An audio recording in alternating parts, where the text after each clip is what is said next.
వేలో అది కనపడాలి. అది మా అజెండా. Right, okay. వెంకట్ గారు.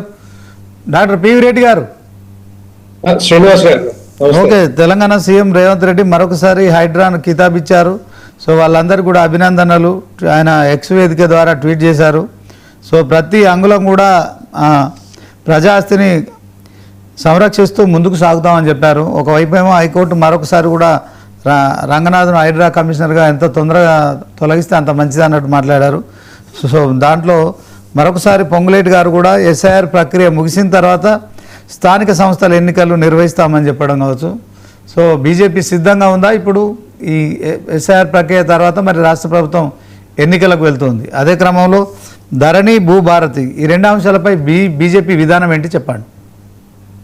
తప్పకుండా శ్రీనివాస్ గారు. బేసిక్ గా ఇప్పుడు ఏదైతే ఎస్ఐఆర్ నడుస్తా ఉందో దాన్ని is been extended to the last date 10th వరకు పెట్టినట్టుగా ఉంది. మోస్ట్ లైక్లీ ఆ పర్సెంటేజ్ కూడా పెరుగుతా ఉంది. ఇప్పుడు కొంత అవేర్నెస్ కూడా వచ్చింది జనాలకి. ఆ అవేర్నెస్ తో ఎన్యూమరేషన్ ఫార్మ్స్ తీసుకోవడం కానీ, ఫిల్అప్ చేయడం కానీ, సబ్మిట్ చేయడం కానీ ఇవన్నీ నడుస్తూ ఉన్నాయి. స్పెషల్ గా హైదరాబాద్ లో కొంత పర్సెంటేజ్ తగ్గిన మాట వాస్తవం. మనం కూడా ఇదే మన ఛానల్లోనే నైట్ టీవీలో డిస్కషన్ కూడా జరిగింది.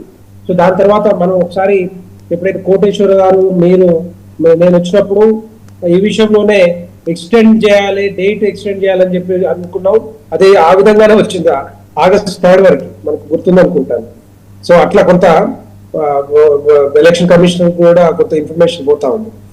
సో ఎనీవే డెఫినెట్ గా భారతీయ జనతా పార్టీ ఎస్ఐఆర్ తర్వాత ఏదైతే జాబితా కంప్లీట్ జాబితా వచ్చిన తర్వాత నేను అనుకుంటా September 31st ఇప్పుడు వస్తుంది ఫైనల్ జాబితా. అది వచ్చిన తర్వాత I'm sure government, Telangana government so వెళ్ళే అవకాశాలు ఉంటాయి.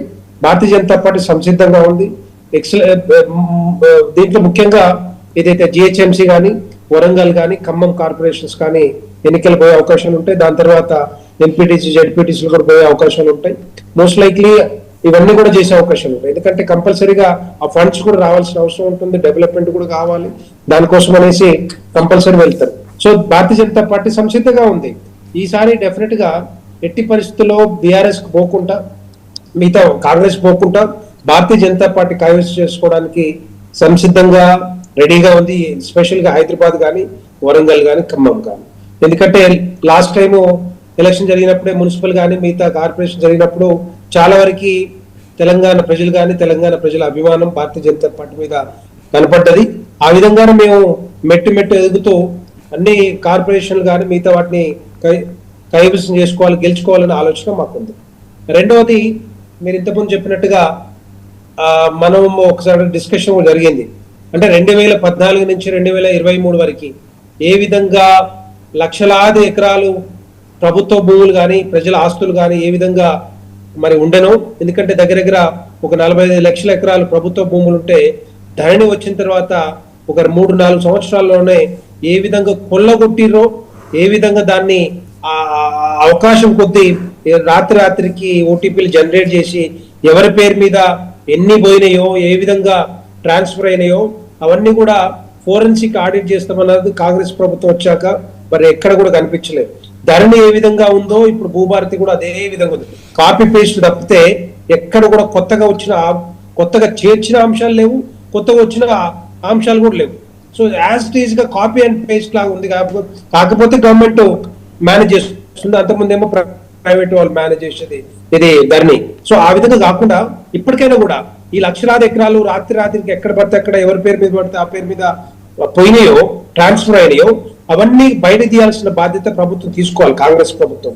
ఎందుకంటే కాంగ్రెస్ పార్టీ చెప్పింది ముందల ఎట్టి పరిస్థితుల్లో ఎవడైతే ఆక్రమించుకున్నారో, ఎవరైతే రిజిస్టర్ చేసుకున్నారో వాటిని మొత్తం బయటకు తీస్తాం, అవన్నీ కూడా మళ్ళీ రిట్రీవ్ చేసుకుంటాం, మళ్ళీ స్వాధీనం చేసుకుంటాం అని చెప్పి అప్పుడు కాంగ్రెస్ పార్టీ చెప్పింది. కానీ కాంగ్రెస్ పార్టీ అధికారంలోకి వచ్చిన తర్వాత 23 నెలల కాలంలో దీని గురించి చేసింది లేదు, చెప్పింది లేదు. భూభారతి నడుస్తూనే ఉంది. ఇంకా దాంట్లో ఇంకా చాలా ప్రొవిజన్స్ ఉన్నాయి. ఆ ప్రొవిజన్స్ కంప్లీట్ చేయాలి. మరి ఎప్పుడు చేస్తారో ఏమో తెలియదు. ఇంకా ఇప్పటికి ఫుల్ ప్లేట్స్ భూభారతి వచ్చినట్టుగా ఎక్కడ కనపట్లేదు. చాలా లొసుకులు ఉన్నాయి దీంట్లో కూడా. ఆ లొసుకులన్నీ కూడా కరెక్ట్ చేసుకుంటూ ముందుకు పోతేనే రేపొద్దున ఈ ప్రభుత్వ భూములు కానీ మిగతావన్నీ కూడా సెట్ చేసే అవకాశాలు ఉంటాయి. వీళ్ళ కంట్రోల్కి వచ్చే అవకాశాలు ఉంటాయి. లేకపోతే ఈ విధంగానే జరిగే అవకాశాలు ఉంటాయి. డెఫినెట్ గా చేయాల్సిన బాధ్యత కాంగ్రెస్ పార్టీ తీసుకోవాలి, కాంగ్రెస్ ప్రభుత్వం తీసుకోవాలి. లేకపోతే తెలంగాణ ప్రజలు డెఫినెట్ ఏం చేస్తారో వాళ్ళకి తెలుసు. ఎందుకంటే బీఆర్ఎస్ పార్టీని గద్దెదించినట్టుగానే కాంగ్రెస్ పార్టీని కూడా గద్దెదించే అవకాశాలు డెఫినెట్ గా ఉంటాయి. ఇక మూడో పాయింట్ హైడ్రా గురించి మాట్లాడారు. హైడ్రా ముందు నుంచి కూడా ఒక ఒక ఒక సస్పిషియస్ గా, అంటే ఒక ఇప్పటికి కూడా ప్రజలకి ఉపయోగపడుతుందా అని చెప్తే అంటే క్వశ్చన్ మార్క్ లాగా కనపడతా ఉంది. ప్రజలంటే ఎవరు? పెద్దోళ్ళు కానీ, పేదోళ్ళు కానీ, మధ్యతరగతి ప్రజలు కానీ, ఎవరైనా లీగల్ లా అనేది అందరికీ సమానంగా ఉండాలి. ఏదైనా కొత్తది తెచ్చినప్పుడు, చట్టం తెచ్చినప్పుడు హైడ్రా లాంటిది అందరినీ సమానంగా చూసుకున్న బాధ్యత, అవకాశము, అవసరము ఉంటుంది. కానీ ఈ విధంగా ఎట్లా కనపడుతుంది అంటే హైడ్రా వచ్చిన తర్వాత బిగినింగ్ లో అనుకున్నారు హైడ్రా ఓకే నిజంగానే కొత్త ఆక్రమించిన భూములు కానీ, ఆక్రమించే భూములు కానీ, చెరువులు కానీ కొంత కంట్రోల్ ఉంటుంది, కబ్జా చేసుకునే అవకాశం ఉండదు అని చెప్పి హైడ్రా చేస్తుంది అనుకున్నారు.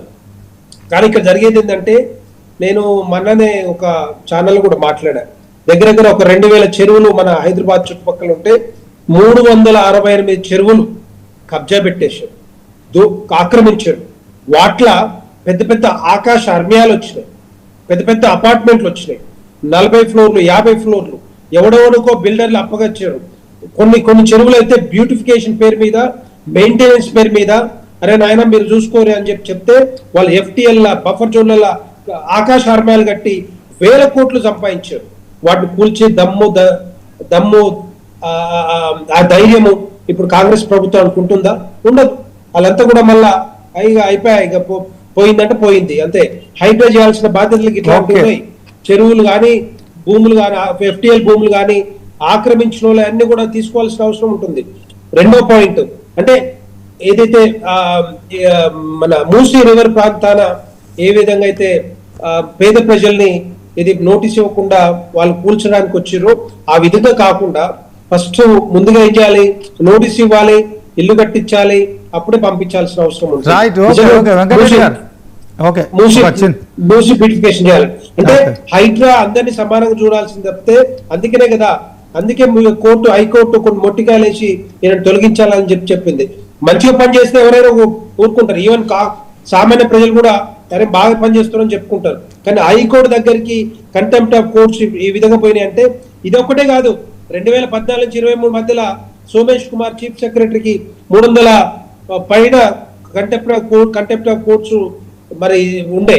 ఎందుకంటే వాళ్ళు కూడా ఎన్నోసార్లు అక్కడ నిలబడి సమాధానం చెప్పాల్సిన బాధ్యత ఉండే ఆ టైంలో. అంటే ఇట్లాంటి చేయకుండా, చట్టాన్ని చేతిలో తీసుకోకుండా అందరికి సమానంగా వర్తించేలాగా చేస్తే డెఫినెట్ గా అందరూ కూడా స్వాగతిస్తారు, ఉండాలనిపిస్తారు. వెంకటరెడ్డి గారు ఒక చిన్న బ్రేక్ తీసుకుందాం. బ్రేక్ తర్వాత